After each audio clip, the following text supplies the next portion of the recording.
Hey guys, welcome back to the channel. Jay here with Index Archery, and welcome back to One Takes, our short video series where we give you guys archery advice in one take using an iPhone.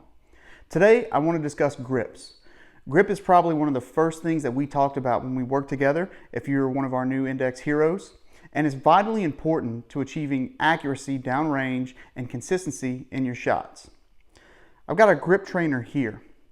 And I'm going to start off talking about one of the most common problems we as archery coaches see when it comes to new archers, and that is their grip. A lot of people have a tendency to grip the bow just like this. They want to hold on to it. They know that that bow is going to, create a small explosion in their hand, and whether it's nervousness or just lack of knowledge, they grip the bow, and sometimes they even white knuckle that bow. They're squeezing it so hard.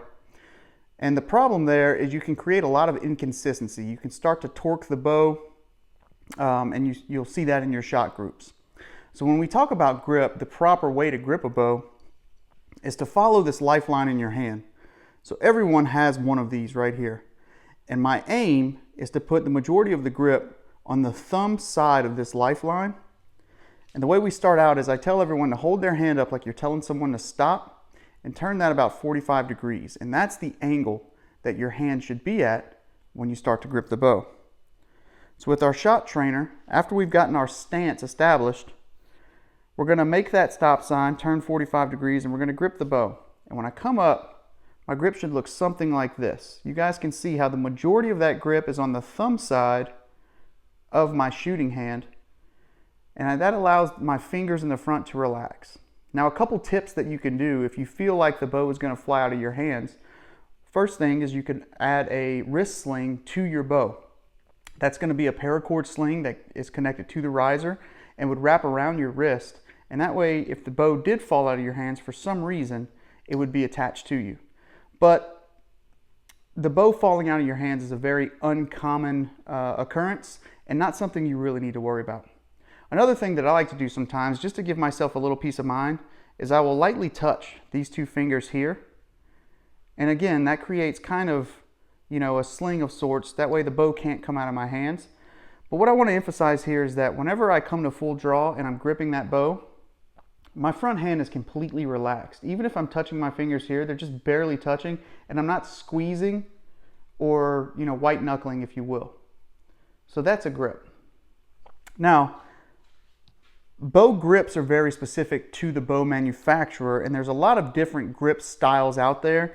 And that's one thing to look for whenever you're picking out your first bow or finding a bow that is comfortable to you.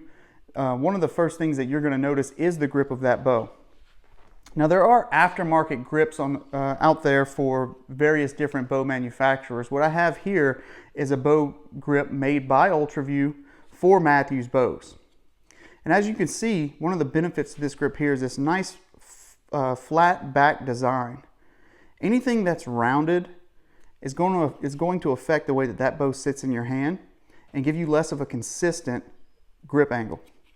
So having this flat grip here with these fine edges, that grip is allowed to sit in your hand very comfortably, very flat, and creates a grip profile that is very repeatable and consistent.